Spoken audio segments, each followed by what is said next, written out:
बिस्मिल्लाहिर्रहमानिर्रहीम। Dear students, dear viewers, अस्सलाम वालेकुम। हमने चैप्टर नंबर 2 का आगाज़ किया हुआ था, डेरिवेटिव ऑफ ट्रिग्नोमेट्रिक फंक्शन। ये हमारा आज का टॉपिक है, डेरिवेटिव ऑफ ट्रिग्नोमेट्रिक फंक्शन की एक्सरसाइज है 2.5। उसमें आप सारा डेरिवेटिव इसको डील करेंगे। उसका लेक्चर नंबर 1 है।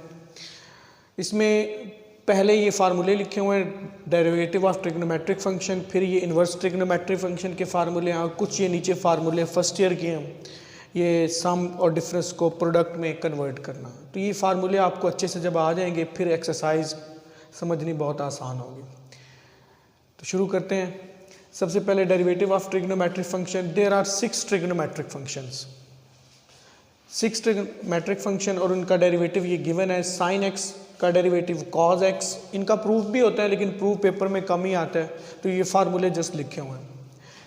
कॉज एक्स का derivative minus sine X, tan X का derivative secant square X, cosecant X का derivative minus cosecant x cot X, secant X का derivative secant X tan X, और cot X का derivative minus cosecant square X. इनको याद करने के लिए एक बात बनाई कि जो सी वाले हैं उनके साथ माइनस आ रहा है, मतलब कॉज का डेरिवेटिव माइनस साइन एक्स। इसी तरीके से कोसिकेंड का डेरिवेटिव सी से शुरू होता है, minus cosecant x cot x. इसी तरीके से कॉट एक्स सी से शुरू होता है, तो माइनस कोसिकेंड स्क्वायर एक्स। ये फार्मूले आपको याद होने चाहिए। ये ट्रिग्नोमेट्रिक फंक्शन के 6 ट्रिग्नोमेट्रिक फंक्शन होते हैं, ये उनके फार्मूले हैं। फिर उसके बाद क्वेश्चन नंबर नीचे ये 10 से इन्वर्स ट्रिग्नोमेट्रिक शुरू हो जाता है। Derivative of inverse trigonometric function. Exercise में क्वेश्चन नंबर 10 वो इन्वर्स ट्रिग्नोमेट्रिक फंक्शन का ये फार्मूले मैंने लिख दिए। साइन इन्वर्स एक्स का derivative 1/1 minus x square whole पे स्क्वायर रूट। अब इसी फार्मूले के साथ अगर माइनस का साइन लगा दिया जाए तो कॉज इन्वर्स एक्स का डेरिवेटिव आ जाता है। कॉज इन्वर्स एक्स का derivative -1/1 minus x square whole पे स्क्वायर रूट। फिर इसी तरीके से tan इनवर्स एक्स का डेरिवेटिव 1/1 प्लस एक्स स्क्वायर, और अगर इस फार्मूले के साथ माइनस का साइन लगा देंगे तो कॉट इनवर्स एक्स का डेरिवेटिव बन जाएगा। कॉट इनवर्स एक्स का derivative -1/1 plus x square. Secant inverse X, इसका derivative 1/x into X square -1 whole पे स्क्वायर रूट, और अगर इसके साथ माइनस लगा देंगे तो ये कोसिकेंड इनवर्स एक्स का डेरिवेटिव बन जाएगा। कोसिकेंड इनवर्स एक्स का derivative -1/x into X square -1 का स्क्वायर रूट। तो ये 6 फार्मूले ट्रिग्नोमेट्रिक के हैं, 6 फार्मूले इनवर्स ट्रिग्नोमेट्रिक के हैं, और ये कुछ फार्मूले लिखे हैं कन्वर्ट, तब्दील करना, सम और डिफरेंस प्लस या माइनस को इनटू प्रोडक्ट फॉर्म में लाना। ये फर्स्ट ईयर में फार्मूले होते हैं, ये 4 ही होते हैं ये फार्मूले। Sine P plus sine Q, 2 sine P plus Q by 2 cos P minus Q by 2। Plus आएगा तो साइन पहले आएगा और कॉज बाद में आएगा, ये भी एक तरीका है याद करने का। और अगर दरमियान में माइनस आए, sine P minus sine Q, ये फार्मूला यूज़ होता है। 2 cos P plus Q by 2 sine P minus Q by 2, यानी कि जब माइनस आएगा तो कॉज पहले आएगा और साइन बाद में आएगा। अगर प्लस आए तो साइन पहले आएगा, कॉज बाद में आएगा। फिर 2 कॉज के हैं, cos P plus cos q, जब प्लस आएगा कॉज के साथ तो दोनों कॉज आएगा, यानी 2 cos P plus Q by 2 cos P minus Q by 2। फिर उसी तरीके से cos P minus cos q, minus आ रहा है कॉज के साथ, तो इसका formula -2 sine P plus Q by 2 sine P minus Q by 2। Cos के फार्मूले में सेम चलता है, अगर प्लस हो तो दोनों कॉज के आते हैं, अगर माइनस हो तो दोनों साइन के आते हैं, और ये माइनस भी शुरू में आता है। तो ये 4 फार्मूले हैं, इनमें से ये जो 2 फार्मूले हैं दोनों माइनस वाले, यानी sine P minus sine Q और cos P minus cos q, ये 2 यूज़ होते हैं एक्सरसाइज के अंदर। तो ये फार्मूले हैं, ये आपने अच्छे से सारे याद करने हैं, फिर एक्सरसाइज जो है वो आसानी से हल हो जाएगी। Exercise 2.5 differentiate by first principle. अब ये नाम आपको बताएं, जब चैप्टर शुरू किया था 2.1 में, फर्स्ट प्रिंसिपल हो, ए बी इनिशियो या बाय डेफिनेशन, 3 नामों में से कोई एक नाम आ जाता है तो हम ये डेल्टा वाला तरीका अप्लाई करते हैं। अब फर्स्ट क्वेश्चन के ये 7 पार्ट्स हैं, तो ये हम इसी तरीके से करेंगे और इसमें से बोर्ड के पेपर में लॉन्ग क्वेश्चन आ सकता है। तो ये हम शुरू करते हैं। इसका फर्स्ट पार्ट लिखा हुआ question number 1 part 1 y equal to sine 2x। First principle लिखा हुआ ऊपर, तो इसका मतलब डेल्टा वाला तरीका आपने अपनाना है। y में डेल्टा y ऐड कर दें, पहला स्टेप इसका y में डेल्टा y ऐड कर दें, x के अंदर डेल्टा x ऐड कर दें, sign 2x plus delta x। कुछ बच्चे ऐसे करते हैं 2x प्लस डेल्टा x लिखते हैं, वो गलत हो जाएगा। 2 के बाद ये ब्रैकेट लगानी ज़रूरी है। 2 के बाद आप जब ब्रैकेट लगाएंगे तो लिखा x प्लस डेल्टा x लिखना। फिर दूसरा इसका स्टेप होता है पॉजिटिव y इधर ला के नेगेटिव y कर दें और ये 2 को साथ में अंदर भी ले गए, 2x प्लस 2 डेल्टा x। फिर y की वैल्यू लगा दे, y की वैल्यू वो क्वेश्चन वाली वैल्यू होती है साइन 2x। अब ये आपके पास यहाँ से आपने ये दरमियान में माइनस आ रहा है, हमें प्रोडक्ट फॉर्म में चाहिए। अब हम इसको कन्वर्ट करेंगे प्रोडक्ट फॉर्म में। यहाँ से ये फार्मूला नंबर 2 लगेगा sine p minus sine q। तो p की जगह पे ये पूरा ये p है सारा ये, और ये q है, तो ये p कंसिडर करेंगे और ये q। Sine p minus sine q, formula 2 cos p plus q by 2, 2 cos p plus q by 2 sine p minus q by 2।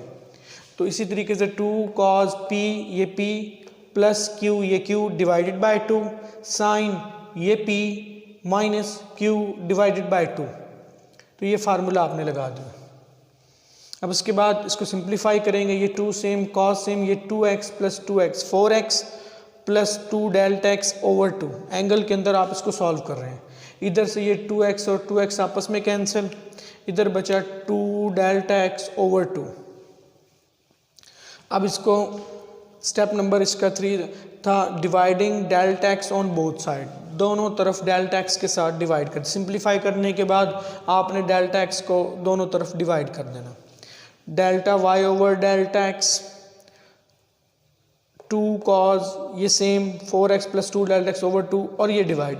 ये जो मल्टीप्लाई में सारी एक ही रकम होती है। जो डेल्टा x आप डिवाइड कर रहे हैं बेशक इसके नीचे लिख लें, पूरी रकम के नीचे लिख लें, या खाली ये इसके नीचे लिख लें। यहाँ से ये 2 और 2 तो आपस में कैंसिल हो गया, ऊपर बचा डेल्टा x वो वाला आया और ये डेल्टा x डिवाइड वाला है। अब पूरी फ्रैक्शन में इसको लिखें या खाली साइन के नीचे लिखें फिर भी सही है। इसके नीचे क्यों लिखा? ताकि ये फार्मूला बन जाएगा। अब ये फार्मूला है सैंडविच थ्योरम, ये 1 हो जाता है। इस वजह से हमने जो डिवाइड वाला डेल्टा x है वो इस रकम के नीचे लिखा है।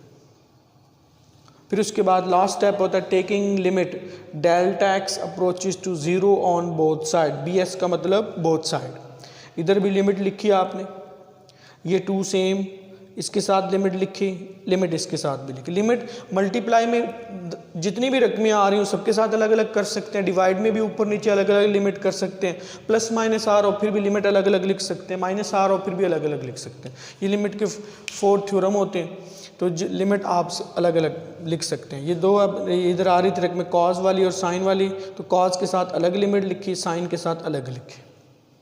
फिर उसके बाद ये आपको पता है ये delta y over delta x limit delta x approaches to 0 ये बराबर होता है dy ओवर dx, यानी y फंक्शन का डेरिवेटिव कंप्लीट हुआ विद रिस्पेक्ट टू x। ये 2 cos 4x प्लस ये डेल्टा x की जगह आपने 0 लगा देना है, तो यहाँ पे ये 0 आ जाएगा, डिवाइडेड बाय 2 मल्टीप्लाई। ये आपको पता है सैंडविच थ्योरम से ये सारा जो है ना ये 1 हो गया। सैंडविच थ्योरम है limit theta approaches to 0 sine theta over theta is equal to 1। इसमें कुछ शर्तें होती हैं कि यहाँ पे थीटा अप्रोचेस टू 0 आए, यहाँ पे साइन थीटा यानी जो भी इधर एंगल में आए, इधर थीटा एंगल में आए, डिवाइडेड भी थीटा होना चाहिए 1 के इक्वल है। ये बाकायदा प्रूव है फर्स्ट चैप्टर के अंदर। तो इसी तरीके से अब डेल्टा एक्स अप्रोचेस टू 0, तो इधर डेल्टा एक्स है तो साइन के एंगल में भी डेल्टा एक्स आया और डिवाइड भी डेल्टा एक्स है, तो ये सारा कुछ किसके बराबर आ गया 1 के बराबर। फिर उसके बाद ये 2 सेम कॉज ये इसके साथ अब कैंसिल कर दें, 2 4 के साथ कट के 2x आ गया, तो ये इसका आंसर आया 2 cos 2x, यानी y equal to sine 2x का जब डेरिवेटिव लेते हैं तो आंसर आता है 2 cos 2x। ये फर्स्ट प्रिंसिपल से आपने इसको सॉल्व किया। फिर इसका ये सेकंड पार्ट अलग से है, ये y equal to tan 3x अब आपने इसके अंदर ऐसे ही पहला स्टेप करना है कि y के अंदर डेल्टा y को ऐड करना है, x के अंदर डेल्टा x को ऐड करना है। y plus delta x tan 3 के बाद ये ब्रैकेट ज़रूर लगानी है, x प्लस डेल्टा x। फिर उसके बाद ये दूसरा स्टेप पॉजिटिव y, इसको उधर ले जाके नेगेटिव कर दें, ये 3 को अंदर ले गए, फिर y की वैल्यू लगा दें। y की वैल्यू ये क्वेश्चन वाली आप लगाएंगे tan 3x। यहाँ तक आपने इसको सॉल्व किया। अब अगर साइन कॉज का क्वेश्चन हो, वो तो ये फार्मूले जो पीछे लिखे हैं ये हल लगा लेते हैं कि जो convert sum difference into product.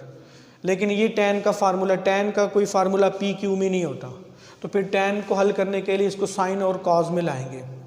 तो tan होता है tan x equal to sine x over cos x। अगर एंगल में 3x प्लस 3 डेल्टा x है तो sine 3x plus 3 delta x divided by cos 3x plus 3 delta x। इसी तरीके से tan 3x को sin 3x over cos 3। Angle में जो होता है वो दोनों के साथ लिखते हैं। इधर एंगल में 3x था तो sin के साथ भी 3x लिखा, cos के साथ भी 3x लिखा।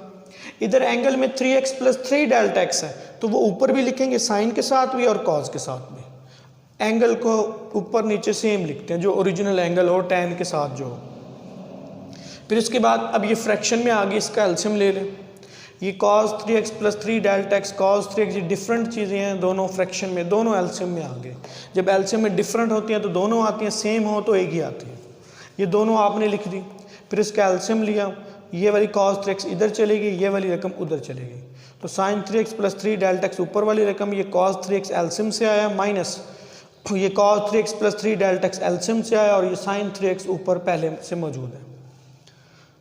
अब आपने इसको क्लोज कर दिया। साइन, ये समझ लें साइन अल्फ़ा माइनस बीटा का formula, sine alpha minus beta का फार्मूला ये आपने इधर लगाया। Sine alpha cos beta minus cos alpha sine beta, ये फार्मूला आपने इधर लगाया। ये फार्मूला खुला हुआ था, इसको आपने बंद किया। ये समझ लें अल्फ़ा है और ये बीटा है।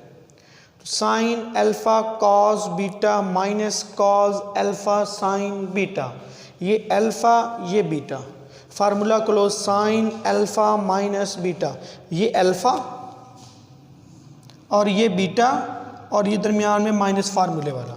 यानी फार्मूला अगर लिखा हो तो उसको खोल सकते हैं, और अगर खुला हो तो उसको बंद कर सकते हैं। ये फार्मूला खुला हुआ था, sine alpha cos beta minus cos alpha sine beta sine alpha minus beta, फार्मूले को आपने क्लोज कर लिया।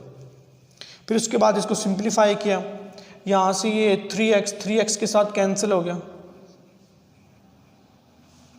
बचा आपके पास साइन 3 डेल्टा x, वो मैंने अलग से लिखा साइन 3 डेल्टा x, और 1 ओवर ये फ्रैक्शन वाली रकम लिखी, और इधर मैंने डिवाइड भी कर दिया, dividing delta x on both side. ये डेल्टा एक्स के साथ डिवाइड। अब डिवाइड वाला डेल्टा एक्स पहले भी मैंने आपको बताया, जिस मर्जी के साथ लिखें, इसके साथ लिख लें, उसके साथ लिख लें, या पूरी फ्रैक्शन में लिख लें। तो हमें यही बेहतर होता है कि साइन के साथ लिखें, क्योंकि हमने वहाँ पे वो फार्मूला लगाना होता है ताकि वो लिमिट लगाएं तो 1 के बराबर आ जाए।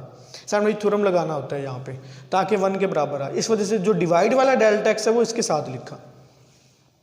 फिर उसके बाद यहाँ पे आपने फोकस किया sine 3 delta x over delta x है।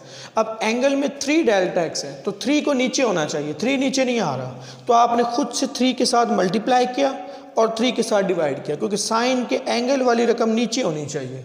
तो 3 के साथ मल्टीप्लाई, 3 के साथ डिवाइड, और ये पीछे वाली सेम, ये इधर सेम। फिर उसके बाद लास्ट स्टेप होता है taking limit delta x approaches to 0 on both side. इधर लिमिट लिख लिया आपने, इधर मैंने लगा दी ये 1 ओवर कॉस 3x, ये 3 डेल्टा एक्स है, इसकी जगह पे आपने क्या लगा दिया 0, कॉस 3x सेम, मल्टीप्लाई ये वाला 3 सेम, और इसके साथ लिमिट लिख दी। Limit delta x approaches to 0 जो आपने ली हुई है वो इसके साथ लिख दी, ताकि ये फार्मूले से सारा कुछ 1 के बराबर आ जाए। इधर लिमिट आपने पुट कर दी, यहाँ पे डेल्टा एक्स कॉज में था, वहाँ पे लिमिट लगा दी आपने, उसकी जगह पे 0 लगा दिया, और यहाँ पे लिमिट लिख दी ताकि ये सारा कुछ किसके बराबर आ जाए 1 के, क्योंकि limit delta x approaches to 0, sine angle में जो भी रकम 3 डेल्टा एक्स है वो नीचे है, तो ये सारा कुछ किसके बराबर आ गया 1 के। ये 3 सेम आ गया 1 ओवर। अब यहाँ पे cos 3x है, मल्टीप्लाई cos 3x, दोनों का बेस सेम है, पावर इसकी 2 होगी। बेस सेम हो, बेस को 1 टाइम लिखते हैं, पावर्स को ऐड कर देते हैं। cos 3x multiply cos 3x cos square 3x हो गया। फिर आपने ये 3 शुरू में लिख लिया और 1/cos स्क्वायर किसके इक्वल होता है, सीकेंड स्क्वायर के। 1/cos स्क्वायर इक्वल होता है secant square angle 3x same. तो ये y = tan 3x का डेरिवेटिव आया 3 सीकेंड स्क्वायर 3x। तो ये आपने इसको सॉल्व कर लिया, क्वेश्चन नंबर 2 था। तो इसको अब ये फार्मूले आपने अच्छे से याद करने हैं, फिर ये क्वेश्चन होंगे। खासकर ये 2 फार्मूले sin p minus sine Q और cos p minus cos q, ये वाले अच्छे से याद करने हैं। और ये 6 ट्रिग्नोमेट्रिक फंक्शन का डेरिवेटिव और ये फिर 6 इन्वर्स ट्रिग्नोमेट्रिक फंक्शन का डेरिवेटिव। और क्वेश्चन नंबर 1 जो है हम फर्स्ट प्रिंसिपल से आगे ऐसे ही करते जाएंगे। इसके भी मैंने 2 पार्ट्स किए हैं, 7 पार्ट्स हैं इसके। फिर इंशाल्लाह नेक्स्ट लेक्चर में आपको ये बताया जाएगा अगले इसके जो पार्ट्स हैं। तो कोशिश किया करें कि इसको सॉल्व किया करें, लाइक कमेंट्स किया करें, जो बात आपको समझना है वो पूछ लिया करें ताकि आपको बताया जा सके। Thank you.